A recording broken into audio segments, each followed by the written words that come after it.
여러분 안녕히 주무셨습니까? 참 좋은 아침입니다. 우리 오늘 2017년 1월 25일 수요일 말씀으로 드리는 오늘의 번제 함께 합니다. 역대하 14장 말씀으로 같이 하겠습니다. 15절까지 기록되어 있는데 우리는 1절부터 5절까지만 같이 읽습니다. 시작. 아비야가 그의 조상들과 함께 누움에 다윗성에 장사되고 그의 아들 아사가 대신하여 왕이 되니 그의 시대에 그의 땅이 10년 동안 평안하니라. 아사가 그의 하나님 여호와 보시기에 선과 정의를 행하여 이방 제단과 산당을 없애고 주상을 깨뜨리며 아세라상을 찍고 유다 사람에게 명하여 그 조상들의 하나님 여호와를 찾게 하며 그의 율법과 명령을 행하게 하고 또 유다 모든 성읍에서 산당과 태양상을 없애매 나라가 그 앞에서 평안함을 누리니라. 오늘 우리가 함께 읽은 말씀 중심으로 하나님 침대와 프로크루스테스 침대, 프로크루스테스 이름이 길어요. 하나님 침대와 프로크루스테스 침대라는 제목의 하나님 말씀 증거합니다. 프로크루스테스는 그리스 신화에 나오는 몸집이 거인 같은 노상 강도입니다. 그 신화에 따르면 프로크루스테스는 아테네 교회에 있는 캐피소스 강가의 언덕에다가 집을 짓고 살고 있었는데 강도질을 했다고 합니다. 그래서 그의 집 앞을 지나가는 사람들을 강제로 집 안으로 끌어들여 갖고는 무슨 짓을 했느냐 하면은 집 안에 철로 만든 침대가 있었다고 해요. 근데 이제 지나가는 행인들을 붙잡아다가 자기 침대에 누이고는 행인의 키가 침대보다 크면 머리 부분이나 다리 부분에서 그 넘쳐나는 만큼 큰 만큼을 잘라내고 또 행인의 키가 침대보다 작으면 억지로 침대 길이에 맞추어서 잡아 늘리는 바람에 사람들이 다 죽었다고 합니다. 그럼 이제 우리 이런 질문이 떠오르잖아요. 그러면 그 침대 크기에 딱 맞아 떨어져서 잡혀 들어갔다가 살아나온 사람은 없느냐? 없다는 겁니다. 왜냐하면 그의 침대에는 침대의 길이를 조절하는 보이지 않는 장치가 있어서 조작을 하였기 때문에 그 어느 누구도 침대에 키가 딱 들어맞는 사람은 없었다고 합니다. 그래서 이제 이 신화에서부터 얘기를 따와서 프로크루스테스의 침대라는 말이 생겼습니다. 무슨 얘기입니까? 자기의 생각을 일단 한번 가지면 그게 침대가 되는 거예요. 그래서 다른 사람의 생각을 거기다 눕혀가지고 넘쳐나는 부분은 잘라내려 그러고 모자라면은 잡아 늘리려 그러고 자기 생각의 침대에 남의 생각을 맞추려고 합니다. 뭐 이것은 꼭 생각의 차원에서만 될 수 있는 얘기는 아닐 거예요. 주어지는 상황도 뭐 그렇게 얘기할 수가 있고 요즘 많이 얘기되고 있는 문화계의 블랙리스트다. 그러면 좌파 성향의 예술인들의 작업 활동을 지지하지 말아라. 이렇게 얘기하면은 그게 어떤 겁니까? 우파적 성향의 예술 활동이라는 프로크루스테스 이게 붙어 있는 말이에요. 프로크루스테스가. 근데 이 읽자 하니까 이렇게 자꾸 띄게 되는데 프로크루스테스의 침대와 같은 자기의 우파적 성향에다가 다른 예술인들의 성향을 갖다 눕혀가지고 넘쳐나는 자들은 다 잘라내는 겁니다. 이런 의미가 있다는 거예요. 자, 그런데 오늘 본문은 이제 남왕국 유다의 이제 3대 왕, 다윗 왕조로서는 5대 왕인 아사 왕에 대한 얘기가 나오는데 열왕기에서는 아주 간단하게 취급을 합니다. 아사 왕에 대한 이야기가. 그런데 이 역대기에서는 굉장히 중요한 왕으로 다루고 있어요.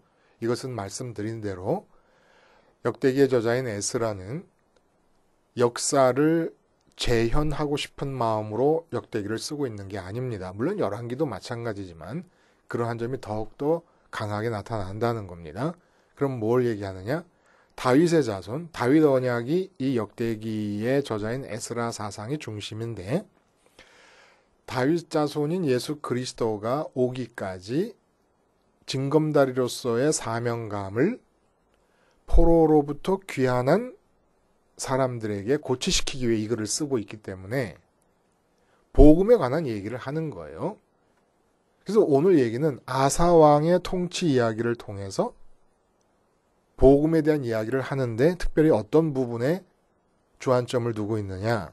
복음을 받아들였을 때 여러 가지 은혜가 임하는데 그 임하는 은혜 중에서 특별히 평안에 관한 이야기를 하고 있다는 겁니다. 평안.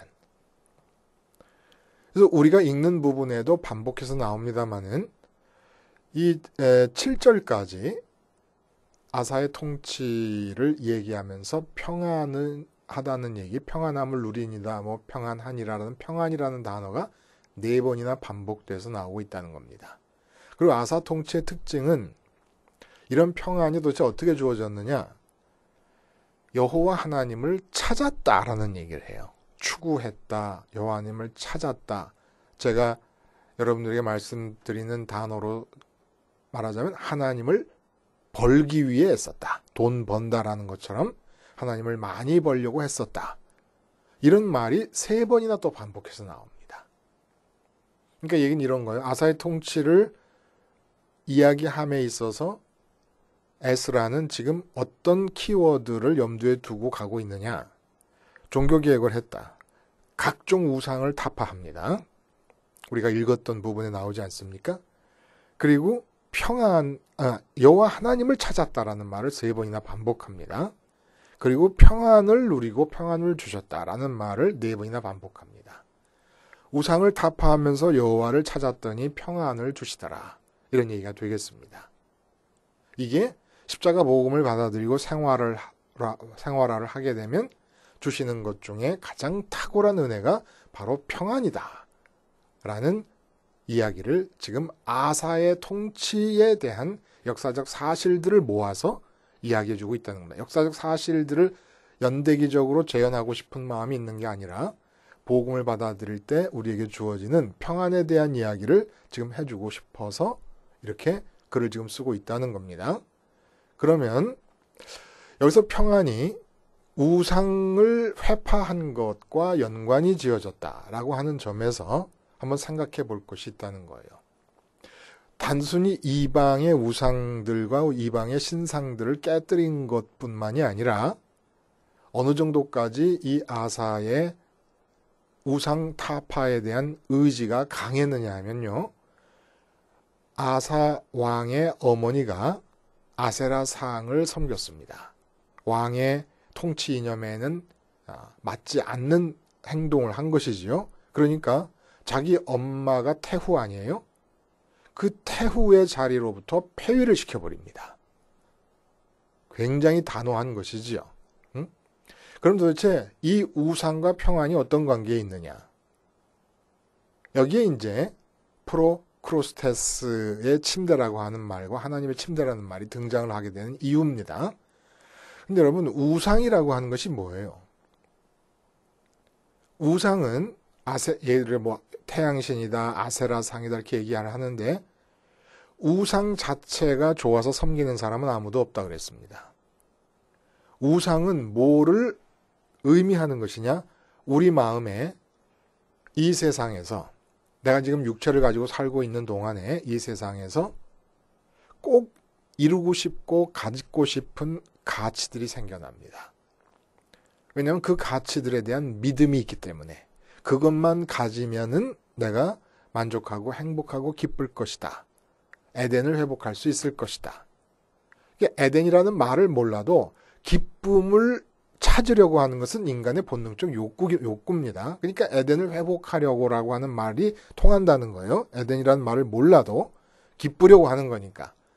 그래서 그 가치를 마음에 붙잡고 마음에 붙잡은 가치를 손에 붙잡으려고 살아갈 때 잘 안 잡히잖아요, 손에. 그 잘 안 잡히는 마음에 붙잡은 가치를 손에 잡기 위해서 동원되는 방법론이 우상숭배였다는 거예요. 그 당시에. 요즘도 그런 의미에서 우상숭배가 계속되고 있고 그런 의미에서 종교 생활이 지속되고 있습니다만 그때는 그 우상숭배가 지금의 우상숭배 플러스 자기개발 플러스 스펙 플러스 이런 게 다 합쳐진 것이 우상숭배로 나타났다는 거예요. 그래서 우상을 깬다고 하는 것은 뭘 뜻하느냐 하면 그건 방법론이기 때문에 그 방법론을 통해서 얻고 싶어하는 마음이 붙잡고 있는 가치를 마음에서 때려 부순다는 얘기입니다. 마음에서 쫓아낸다는 얘기입니다. 그리고 나서 하나님을 추구했다는 거예요. 그랬더니 평안이 주어지고 평안을 주시더라 라는 얘기를 하는 겁니다. 그래서 이것이 어떤 의미가 있는 것이겠는가라는 겁니다. 자, 프로크루스테스의 침대. 사람의 마음이 침대와 똑같다는 거예요. 평안과 관계에 대해서 말하자면 사람의 마음은 침대라는 겁니다. 근데 하나님이 누우시도록 만들어진 침대라는 거예요. 근데 그 자리에 돈을 눕혀놔요. 그럼 어떻게 되겠습니까? 하나님이 눕도록 만들어진 침대에 돈을 눕혀놓으면 당연히 돈은 아무리 지가 대단하더라도 천지를 지으신 하나님보다 더 클 수는 없기 때문에 침대에서 모자라게 됩니다. 그 모자라는 부분에서 사람들은 불안을 느끼게 됩니다. 그래갖고 하나님 키에 맞게 만들어진 그 사람의 마음이라는 침대에 맞추려고 눕혀놓은 돈을 잡아 늘리기 시작하는 거예요. 잡아 늘려서 그 침대에 맞추려고 합니다. 그 침대 사이즈에 맞지 않으면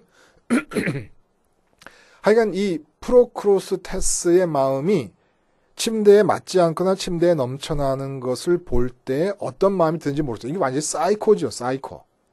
근데 우리도 사이키가 정신세계 아니겠습니까? 우리의 정신세계에 문제가 생긴다는 거예요. 우리 마음의 침대에 사이즈가 맞지 않게 될 경우에 프로크루스테스와 같은 어떤 컴플렉스가 생겨버린다는 겁니다. 이걸 맞추려고 하는 거예요. 왜냐하면 불안이 생기니까. 그래서 잡아 늘리려고 하는 게 평생의 우리의 삶의 내용이 돼버립니다. 근데 안 돼요. 끝까지 안 돼요. 예를 들면 지금 삼성의 이재용 부회장이 대통령 그 최순실 농단 사건과 연관지어져 가지고 뭐 최순실 제 딸을 뭐 승마라고 하는 그런 종목의 선수로서 키우기 위해서 뭐 돈을 줬는데 이게 뇌물죄냐 아니 이런 것 때문에 지금 불려다니고 뭐 그리고 계속 특검은 검사한다고 난립니다. 근데 그 특검에 의해서 이제 이 체포영장이 뭐 구속영장이 발부돼서 구치소에 있게 될 때 구치소 6.5제곱미터래요. 한 2평 남짓한 건데 거기에 갇혀 뭐 김기춘 씨라든지 조윤선 씨 이재용 부회장이 진짜 무서웠던 모양이에요. 표정을 보면 뉴스에 나오는 표정을 보면은 돈이라는 거 아무리 늘려서 성공적으로 늘린다고 해도 삶에 찾아오는 불안은 끝이 없는 겁니다. 또 제가 이제 나이가 들어서 그런지 이 뉴스에 무슨 연예인들끼리 결혼한다는 뉴스가 많아요. 옛날 연예인들 여자분들은 돈 있는 재벌집으로 많이 시집을 가는데 요즘은 연예인들끼리 많이 시집을 가요. 장가도 가고 시집도 가고. 그거 아주 개성 있고 좋아 보여요. 무조건 돈 있는 데 가는 것보다는. 나이가 들어서 그런지 젊은 연예인들이 이름이 귀에 들리고 익히 알고 있던 사람들이 결혼한다 소리만 들으면 마음이 기뻐요. 그냥 제가. 왜 그런지. 늙은 거예요. 확실히. 그래서 가수 B씨와 김태희 씨가 결혼을 했다 그래요. 참 B씨는 무슨 그런 복을 타고났는지. 김태희 씨 서울대 졸업했지요. 우리나라에서 제일 이쁘지요. 그리고 연예인으로서 인기도 많고 구설수도 한 번 없어요. 이런 여자를 아내로 맞았습니다. 근데 제가 줄에 서는 마음으로 정말 기도하는 마음으로 말씀을 드리는 거예요. 가수 B씨가 자기 마음의 침대에 김태희 씨를 올려놨다. 그러면 당연히 모자라지요. 크루스테스 침대에 올려놨을 때 모자라는 것처럼 모자랄 수밖에 없습니다. 근데 그 모자라는 부분을 자꾸 김태희 씨에게 요구를 합니다. 내 마음을 채워달라고. 내 마음의 침대에 꽉 차달라고. 잡아들이는 거죠. 결코 누구도 평안할 수도 없고 행복할 수도 없습니다. 김태희 씨도 마찬가지예요. 사람인 한 자기 마음의 침대에 가수 B씨를 눕혀놓고 모자라는 부분을 자꾸 잡아 늘려서 채우려고 해갖고는 가수 B씨가 무슨 수로 하나님이 눕도록 만들어진 하나님 침대를 꽉 채울 수가 있겠습니까? 불가능한 거예요. 우리가 자식을 낳고 기르면서 자식으로부터 자식의 삶이 잘 됨으로써 평안을 얻기를 원한다. 방법이 없는 거예요. 그 자식을 잡아 늘려서 하나님 침대에 맞추려고 하다 보니까 자식과의 관계가 부작용이 생겨버리고 마는 겁니다. 사업도 마찬가지예요. 다. 그럼 평안이라는 건 뭐냐? 하나님의 침대로 지음받은 내 마음이 하나님의 침대예요. 하나님의 침대에 하나님이 와서 누우시는 것. 이게 바로 평안입니다. 이 평안을 아사왕이 종교개혁을 통해서 우상을 다 타파했어요. 우상을 타파한다는 것은 우상을 타파한다는 의미에 그치는 것이 아니라 우상이 방법론으로 동원되기 때문에 그 방법론으로 얻으려고 했던 마음이 붙잡고 있는 세상의 가치들을 몰아낸 것이라는 겁니다. 그걸 몰아내니까 원래 마음이 하나님의 침대로 만들어졌는데 그 하나님께서 들어오셔서 그곳에 누우셨다는 거예요. 제가 카츄샤로 군대 복무를 마쳤어요. 근데 카츄샤로 자대 배치돼 가지고 제2사단 비행기 정비를 했었는데 군대 생활 절반은 그리고 나머지 절반은 또 부관중대에 가서 작전 훈련처에서 일을 했습니다. 근데 처음에 이제 비행대에 들어갔더니 그 선배 카츄샤들이 고참 카츄샤들이 주의를 주는 것 중에 하나가 절대로 쉬는 시간, 노는 날, 휴일날, 금요일 오후 5시만 되면 다 이제 노는 거니까 주일까지 카츄샤가 그랬습니다. 부럽죠? 하여간 이렇게 쉬는 날 다른 카츄샤 방에 들어가서 침대에 같이 눕지 말라 얘기를 한 거예요. 침대에 같이 누운 걸 보면 미국 애들은 굉장히 기분 나빠하고 이상하게 생각한다. 그러니까 동성연애나 하니까 같은 침대에 눕지 않느냐 이렇게 본다는 겁니다. 우리로서는 우리 문화에서는 상상도 못하죠. 침대에 누워가지고 카츄샤들끼리 꼭 끼어안고 잘 수도 있어요. 선배 고참이 후배 고참을 꼭 끼어안고 아이고 내 애인 대신에 너나 끼어안고 자자. 군대에서 그런 거 비일비재하지 뭘 그래요. 근데 큰일 난다는 겁니다. 마찬가지로 우리 마음의 침대에는 돈이 누워도 안 되고 자식이 누워도 안 되고 권력이 누워도 안 되고 사업의 성공이 누워도 안 됩니다. 그까짓 거 광대무변하신 이 우주 만물을 지으신 하나님의 크기를 생각하면 아니 내 애인 내 마음의 침대에 눕혔다고 그거 조금밖에 안 되니까 하나님이 눕고 그냥 여분이 있는 대로 같이 하나님이 끼어 안아주시면 얼마나 좋겠습니까마는 하나님은 절대로 당신의 침대에 다른 존재와 함께 눕지를 원하시지 않으십니다. 그래서 다른 존재를 눕혀놓고 모자라는 사이즈를 잡아 늘리는 것이 인생이 되어버리고 그러므로 우리 인생에 근심과 걱정과 불안과 두려움 이것이 적극적으로 표현되면 시기와 질투와 미움으로 나타나지 않는 적이 없다는 거예요. 이 평안은 하나님이 누우셔야만 됩니다. 하나님이 누우시면 내가 편한 거예요. 하나님이 누우실 수 있으면. 그래서 이 평안이 그러면 아사왕의 평안이라는 게 환경적 평안을 말하느냐 이렇게 생각할까봐 에스라는 곧바로 전쟁 이야기를 갖다 붙입니다. 평안 4번을 얘기했는데 그 평안이 어떻게 주어지느냐? 마음의 침대에 세상의 가치들을 붙잡고 있던 것들을 다 쫓아내고 하나님을 모셔드렸다. 하나님이 내 마음의 침대에 누워 계신다. 그래서 평안하다. 근데 이 평안이 세상적인 평안이 아니라는 거예요. 세상적인 평안은 내가 원하는 가치들이 어느 정도 이루어진 상태. 그러니까 삼성으로 말하면 이 뇌물죄의 연루가 되기 이전의 상태. 그것도 사업이 아주 잘 돼야 되는 상태. 내 금고에는 몇 조 원을 내 재산으로 쌓아두고 있어도 여전히 불안합니다. 사업이 안 될까 봐. 근데 평안이라는 건 그런 게 다 잘 되는 상태. 이런 평안이 아니라는 거예요. 아무 문제 없이 집안에 탈없고 모두가 다 건강하고 하는 일 다 잘 되고 이런 것을 성경은 복음이 주는 평안이라고 생각하지 않는다는 겁니다. 그래서 곧바로 그렇게 평안을 이해할까 봐 전쟁을 갖다 붙입니다. 전쟁을 갖다 붙이고서는 하는 얘기를 들어보면은 어떤 얘기를 하느냐 하면 쭉 읽어보세요, 여러분. 그 11절인가 이런 얘기를 합니다. 여호와여 주는 우리 하나님이시오니 원하건대 사람이 주를 이기지 못하게 하옵소서. 이게 평안한 복음으로 주어지는 평안의 또 하나의 특징이라는 거예요. 하나님이 마음의 침대에 누우시면 내 마음이 절대 평안을 누립니다. 스테반 집사님이 순교의 현장에서 누렸던 그런 평안이 주어집니다. 이 세상에 어떤 상황이 주어져도 상관이 없습니다.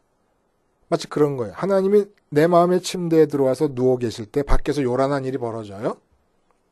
그럼 요란한 일이 벌어졌다고 막 사람들이 난리를 치면서 나한테 와서 막 큰일 났어 막 이럴 때 우리는 쉬 괜찮아.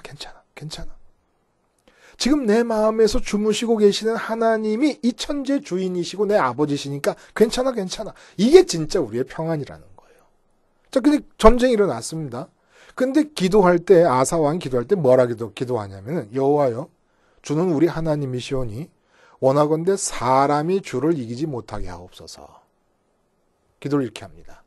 그러니까 지금 전쟁터에 나가 있는 건 자신이지만 자신들의 이 선민들 남아고 유다 백성들의 마음속에 하나님이 들어와서 하나님의 침대를 하나님이 누워 계시니까 전쟁이 일어났지만 그 전쟁터에서 우리를 죽이려고 달려드는 대적들을 마주할 분이 누구시냐면 하나님이시라 이런 얘기입니다. 그래서 이 평안이 깨지질 않는 거예요.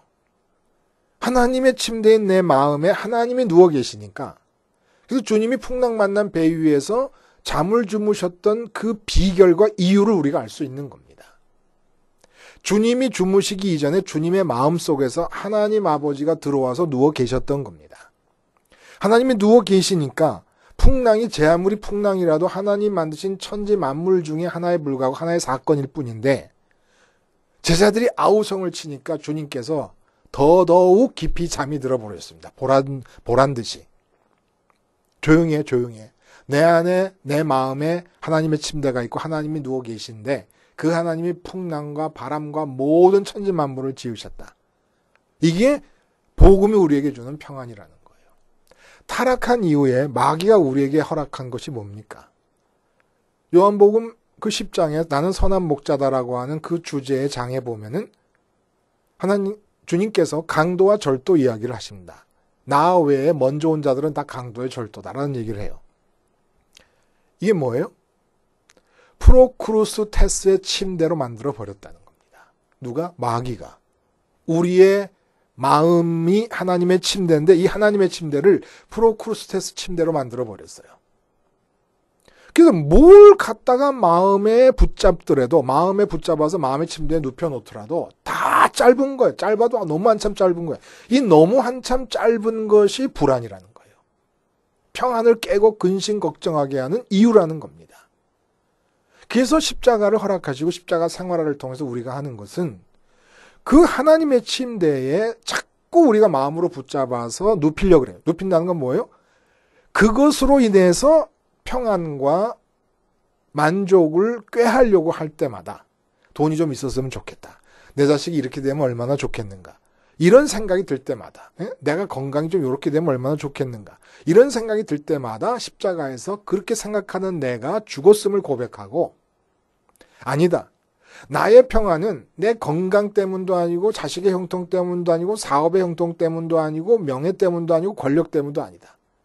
오직 내 마음은 하나님의 침대이기 때문에 하나님이 들어오셔서 누우셔야 내게도 평안이 주어진다라는 걸 깨닫고 십자가를 생활화하자는 겁니다. 다시 말해서 마귀가 우리의 하나님 침대를 프로크루스테스의 침대로 바꿔놓은 것을 십자가 생활화를 통해서 저지하고 막고 깨뜨림으로써 그 괴계를, 그 의도를 깨뜨림으로써 우리 마음을 하나님의 침대로 회복하고 하나님이 들어와서 편안하게 누우실 수 있도록, 카츄샤들이 한 침대에 누우면 안 된다고 교육을 받는 것처럼 하나님의 침대에는 하나님만이 누우셔야 됩니다.